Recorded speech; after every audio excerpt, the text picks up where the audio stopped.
Son las 9 en punto y seguimos en este programa especial por el Sí. Día del Periodista. En este momento estamos Iriel y bueno, también Francisco aquí Así en la es. mesa. Y vamos a continuar con nuestra siguiente entrevista. En esta oportunidad la tenemos al aire a Ana María Vara. Es docente e investigadora en estudios sociales de la ciencia y la tecnología. Su área de trabajo es la comunicación pública de las ciencias. Y bueno, la convocamos en este espacio, decíamos, en un día especial, por donde nos damos un tiempo, un espacio para la reflexión, ¿no?, sobre nuestra profesión. Ana María, bienvenida a la radio de la Universidad Nacional del Nordeste. ¿Cómo estás? Buenos días, encantada. ¿Cómo te va? Muchas gracias por esta invitación.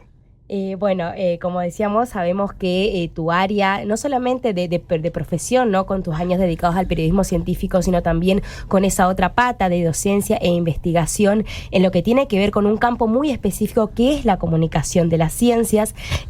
¿Por dónde empezar a pensar las especificidades, los desafíos, la actualidad de dar a conocer lo que realizan aquellos expertos que pareciera que vienen a darnos a soluciones, ¿no?, a los problemas de la sociedad? Bueno, la comunicación de la ciencia en Argentina y en América Latina en general, vale la pena decir, con sus distintas profesiones, entre ellas el periodismo científico, si lo pensamos de este modo, está en un proceso muy interesante de profesionalización.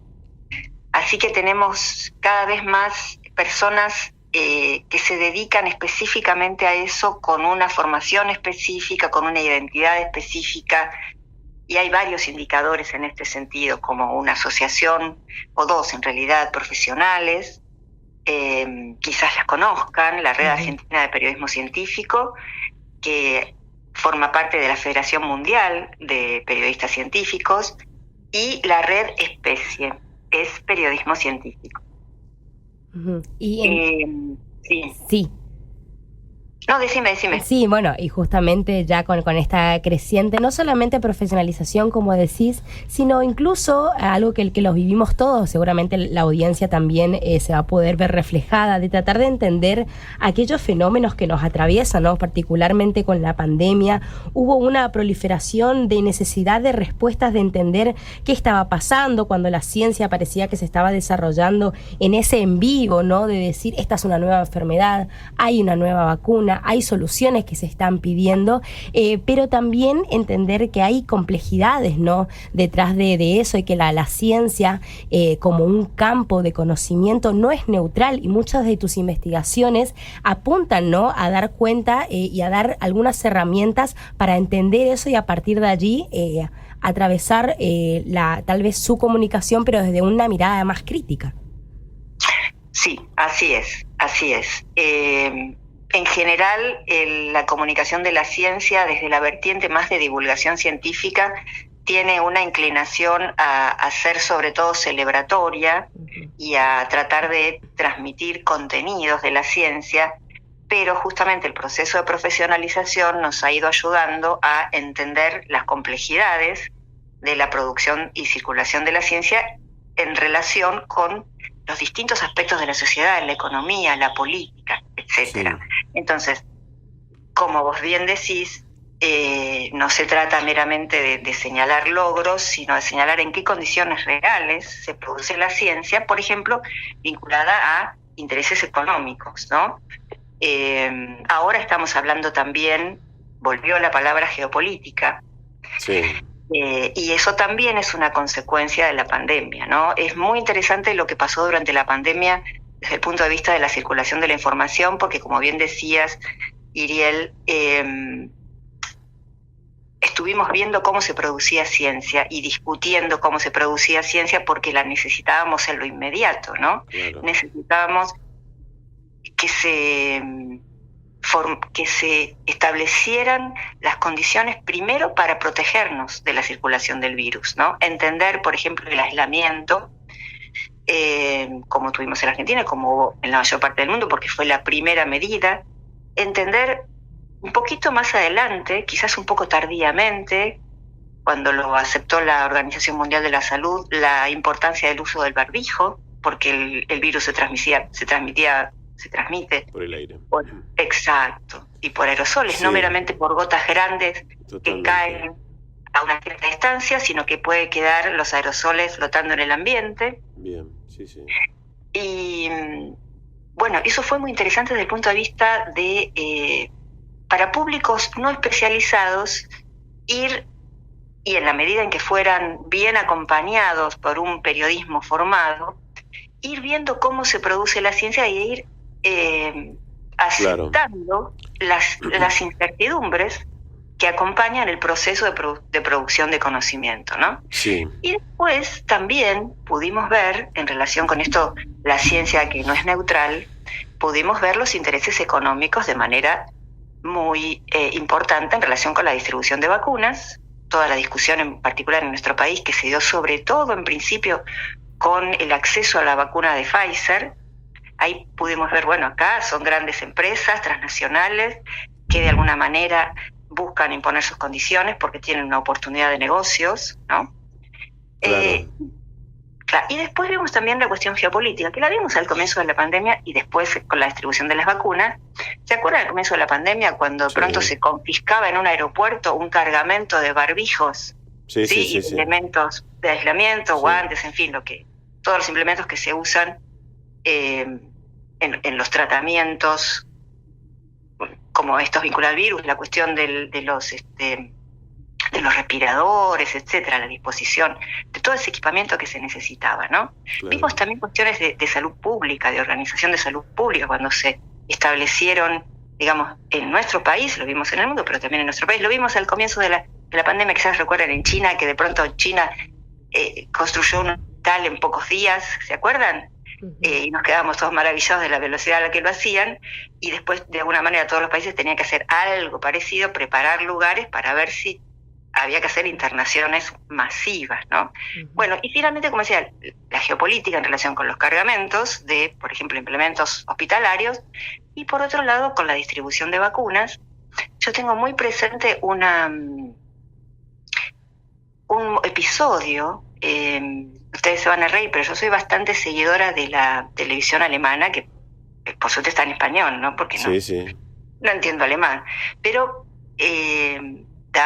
es un canal que nos da una idea de qué está pensando Europa sobre el mundo y en particular sobre América Latina, ¿no? Claro. Y hubo un episodio que le pasó a Alemania, que es que vacunas que se producían en Alemania estaban siendo exportadas. ¿Por qué? Porque el principio que regía, digamos, con países, en un país exportador de tecnología como Alemania, hasta la pandemia, era vender todo lo posible, vender productos de alto valor agregado para tener una renta y para de alguna manera vender trabajo calificado al exterior, ¿no? Cuando uno vende un producto elaborado, cuando uno vende tecnología, está haciéndole pagar al comprador no meramente los insumos, sino todo el trabajo que se agregó a ese producto, ¿no? Sí. Y entonces, y termino solamente completo de anécdota. Alemania se encontró que estaban saliendo vacunas de Alemania, producidas en Alemania, con tecnología alemana, saliendo del país, y tuvieron que frenar eso, porque entonces ya pasábamos de la geoeconomía a la geopolítica. Claro. Alemania necesita esas vacunas, y ya no es la cuestión de cuánto podemos ganar vendiéndolas, sino las necesitamos para nuestra propia salud pública. Perdón, fue una intervención muy larga. No, por favor. ¿Cómo le va Francisco Villanueva? Los hablar en este caso, Ana María. Consultarle, porque bueno, hablando de lo que es pandemia, ¿no? Consultarle si, bueno, a ver, hoy por hoy, por ejemplo, hay medios especializados, hay más difusión de ciencia en la República Argentina, de distintos campos, ¿no? Cuando antes, por ejemplo, era normal publicar una investigación, un paper en medios específicos o en revistas específicas. ¿Cómo lo ve usted hoy en la República Argentina, la difusión y el tratamiento que se están dando en los medios de comunicación? Bueno, son complementarias, ¿no? La publicación en journals es la validación ante la comunidad científica. Eso sigue existiendo, forma parte del llamamos producción de ciencia. Y la circulación en Argentina está interesante, atravesando distintos momentos. Yo hablé de profesionalización, entonces realmente tenemos más periodistas especializados, formados para dar cuenta de de las novedades y discutir sobre ciencia en general en distintos medios, en tradicionales, en nuevos, etcétera, pero justamente hablo de nuevos medios y aludo así a la transformación del ecosistema a partir del ecosistema de medios en general, no meramente los referidos a ciencia y tecnología, la transformación del ecosistema de medios por la irrupción de las tecnologías digitales, que reconfiguran el paisaje de medios. Sí. Sí, pensaba en más allá de que si se hace una comunicación de la ciencia desde tal vez un profesional o desde la diversidad, ¿no?, de alternativas que nos dan las plataformas, las redes sociales. ¿Qué sucede con esa vinculación, ¿no? Ese público no especializado que accede o no a ciertos contenidos y pensar, Ana María, era lo que te quería consultar, ¿no? Si mucho se habla del periodismo y su rol en el derecho al acceso a la información, ¿qué especificidades tiene el periodismo científico para aportar, ¿no?, a una actitud crítica como ciudadanía, tal vez no solamente en lo que es un desarrollo científico, sino también modelos productivos, problemas ambientales?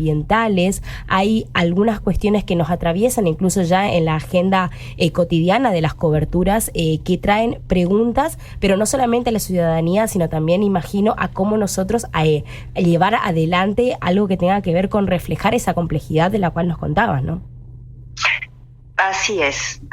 El rol del periodista científico no es meramente contar los avances, sino, en mi opinión, ayudar a clarificar el debate, los distintos debates sobre ciencia y tecnología en la sociedad, ¿no? Entonces, efectivamente, por ejemplo, las cuestiones ambientales son clave en el sentido de que ponen el foco un poquito en la cara oscura de la ciencia, no en el sentido de malas intenciones, aunque puede haberlas, sino de los impactos no previstos o incluso imprevisibles y no adecuadamente mitigados eventualmente, ¿no? Entonces, justamente, incluso históricamente podemos decir que el periodismo ambiental vino a ser como una especie de mirada crítica, incluso con el periodismo científico que imperaba en los países centrales en su momento, digamos, ¿no? Estamos hablando que en general todo el movimiento ambiental surge en los años 70 y hasta ese momento el periodismo científico internacional o digamos de los países centrales había sido muy celebratorio, ¿no? Muy celebratorio de la ciencia. Pensemos, por ejemplo, todo el esfuerzo a nivel internacional de propaganda política que fue la carrera espacial, ¿no? Uh-huh. Todo visto desde el punto de vista positivo, ¿no? Con una cosa completamente celebratoria y de cuestiones de fines grandiosos, ¿no? Llega un astronauta norteamericano a la Luna y llegó la humanidad. Y en realidad llegó un astronauta norteamericano en el medio de una tensión entre dos maneras de entender la política y la economía, ¿no? Entre dos bloques, en fin, de dos grandes potencias. Uh-huh. Y el periodismo ambiental porque en ese momento, por ejemplo, no se discutía de impactos, o muy poco, de lo que podía ser la carrera espacial. Hoy hablamos de, por ejemplo, las emisiones de carbono que suponen que Jeff Bezos vaya a la estratosfera, ¿no? Uh-huh. ¿Qué está pasando con eso? Hoy hablamos de la chatarra espacial, ¿no? Que tenemos una especie de nube de chatarra de distinto tamaño que está alrededor de la Tierra y que afecta también la exploración espacial. Efectivamente, digamos, el periodismo científico ha ido creciendo, complejizándose y asumiendo un rol más interesante en relación con facilitar los debates. Uh-huh. Eso pensaba en el rol de los periodistas, ¿no? En el debate público de estos avances y pensando en Argentina, en nuestros escenarios, porque hablamos en una escala internacional, podemos hablar de eso que decías de la carrera espacial, pero también si pensamos en Argentina, en sus modelos de producción vinculada a la explotación de recursos naturales y por supuesto entendiendo que durante mucho tiempo se pensó como un progreso económico, un avance indiscutible, ¿qué sucede también con esos diálogos o cómo puede el periodismo reflejar alguna de esas controversias que tienen que ver con qué piensan las poblaciones alrededor de estos lugares, el lugar de los movimientos sociales, de los pueblos originarios, en algo que tiene que ver con esa, primero, pedido de demanda y de progreso económico por un lado, pero también algo que tiene que ver con la conservación de la biodiversidad, con el respeto por las culturas que están en estos ambientes, ¿no? Hay mucho que tiene que ver con diferentes voces, y la pregunta por entonces, cómo pensar en coberturas que puedan dar cuenta, ¿no?, de esa riqueza o de la necesidad de atender a las diferentes demandas, ¿no? Bueno, Iriel, realmente vos lo planteaste de manera muy clara y muy completa. Todo desarrollo científico-tecnológico tiene impactos sociales y ambientales. Algunos, como decía, se pueden prever, otros resultan por completo imprevisibles. El cambio climático es uno de esos impactos que resultó imprevisible de alguna manera, ¿no?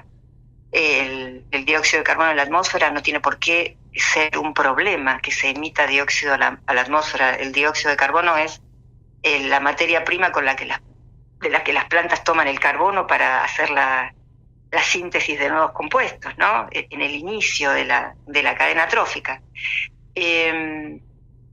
Pero terminó en grandes cantidades, volcado por la acción humana en grandes cantidades a la atmósfera, termina generando una transformación por completo, digamos, de la atmósfera del planeta, ¿no? Parece, hoy afortunadamente ya lo entendemos, pero realmente si uno trata de ponerse a los inicios, digamos, de la revolución industrial, era algo que en ese momento estaba por completo fuera de las posibilidades de la imaginación. Así que efectivamente la ciencia produce impactos y es necesario que todo el desarrollo sea acompañado por miradas críticas, y en eso el periodismo científico puede ser alerta, pero como vos bien decís, puede ser mejor todavía acompañante de las poblaciones que despiertan la alerta, efectivamente. Las poblaciones que eventualmente se ven afectadas por desarrollos científicos tecnológicos se organizan para reclamar y comienzan a demandar la producción de conocimiento científico para darle sustento a lo que en principio son temores, intuiciones, ¿no? De, bueno, acá hay en esta comunidad hay mucho cáncer, hay malformaciones en los nacimientos, ¿qué está pasando? Podría ser esto, podrían ser las fumigaciones, podrían ser los transformadores eléctricos que están acá, podrían ser las líneas de alta tensión, etcétera. Claro. Y ahí el periodismo ayuda a clarificar esos debates y eventualmente también, en articulación con el sistema científico, se facilita que se comience a producir el conocimiento para ver si efectivamente esos temores tienen sentido. En la mayoría de los casos realmente tienen fundamento, pero claro, para poder sostenerlos en el debate público es necesario la prueba científica, porque Claro. si no, del lado de los promotores de los proyectos, hay mucha ciencia para decir que acá no pasa nada. Claro. Y hay mucha ciencia también para decir, fíjense las ventajas de tener este desarrollo, ¿no? Yo siempre hablo de una categoría que a mí me parece muy clarificadora, que fue desarrollada por investigadores del área de los estudios sociales de la ciencia y la tecnología, en relación con esta situación de asimetría en cuanto a la capacidad de producir conocimiento. La categoría es ciencia no hecha. Y dice más o menos, bueno, como para hacer ciencia se necesitan especialistas, se necesita tecnología, pensemos, ¿no? Imaginemos un laboratorio, todos los aparatitos que hay sobre la mesa de un laboratorio, aparatitos y aparatotes, ¿no? También algunos de tamaño grande. Para hacer ciencia se necesita dinero, se necesitan especialistas, se necesita dinero, se necesita tecnología. Entonces, claramente, en el sistema capitalista en el que estamos, va a haber quienes tengan más capacidad de generar ciencia en función de sus intereses o sus valores, ¿no? Claro. Y entonces los que no tienen esa capacidad, los que no tienen ese capital, ¿cómo hacen para mostrar que eventualmente sus preocupaciones o que incluso sus intereses en relación con, bueno, en realidad, más que poner acá una planta de producción de pasta de celulosa, sería más interesante promover el turismo o promover la pesca artesanal que no afecta el ecosistema. Pero para poder proponer eso hay que tener, comillas, las pruebas científicas, hay que convencer, ¿no? Sí. Sí, Ana María, te quería consultar, como la breve reflexión también.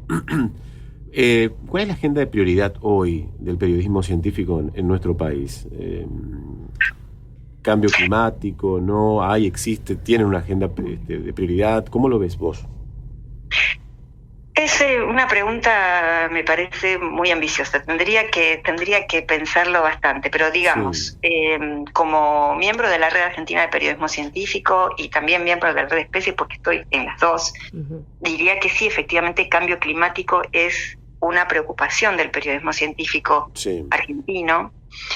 Diría, en este momento también hay una preocupación en relación con el sostenimiento del sistema científico argentino, con este nuevo gobierno que está atacando, digamos, el sistema científico tecnológico. Ayer hubo cambio de secretario, degradó nuevamente, como había hecho el gobierno de Macri, el ministerio a secretaría. Entonces ahí hay una gran preocupación también, y se están siguiendo esas novedades con preocupación. En relación con el ambiente también, como comentaba Iriel, la cuestión del impacto de los desarrollos de extracción de recursos naturales también es una preocupación del periodismo científico argentino. Hay preocupación también en términos, tenemos muy buenos periodistas de salud, muy buenos. Yo creo que de los mejores de América Latina. Y entonces ahí hay también preocupaciones en relación con la salud pública, con el acceso a los medicamentos. Insisto, en este momento particular muy exacerbadas, con este gobierno que es sordo a las necesidades sociales y, digámoslo con las palabras, bastante ignorantes en muchos aspectos, no tiene cuadros técnicos formados. Eso sorprende. Tenemos personas que sostienen el terraplanismo en el equipo de gobierno, ¿no? El terraplanismo es no sé ni cómo calificarlo realmente, es de una estupidez, digamos, palabra insostenible, ¿no? Ni siquiera podría considerarse una pseudociencia. Bueno, en fin. También hay una gran preocupación en general en la comunidad de periodistas científicos y de comunicadores de la ciencia en general por este momento en relación con las grandes problemáticas que nos atraviesan en nuestro país. Bien. Bueno, la verdad que interesante la entrevista y la charla. La verdad que te agradecemos muchísimo, Ana María, poder estar con nosotros también hoy en este espacio, en este especial que estamos realizando y ser parte de la radio de la Universidad Nacional de Nordeste. Muchas gracias, realmente es un día especial. El periodismo es un pilar históricamente de la democracia y en este momento está realmente hackeado por distintas cuestiones. Una es la transición digital que afecta el modelo de negocios del periodismo clásico, y en ese sentido me parece que los medios de universidades nacionales como esta radio constituyen un aporte central a la democracia en la Argentina, a la discusión informada, así que yo les agradezco a ustedes por el trabajo que hacen. Un abrazo, Ana María, que esté bien, muchas gracias. Realmente. Bueno, la entrevista era con Ana María Vara, muy interesante. Ella es investigadora en estudios sociales de la ciencia y la tecnología. Su área de trabajo es la comunicación pública de la ciencia, con énfasis en la incorporación de tecnologías en el marco de la globalización, los fenómenos de resistencia y las controversias técnicas en el marco de la sociedad.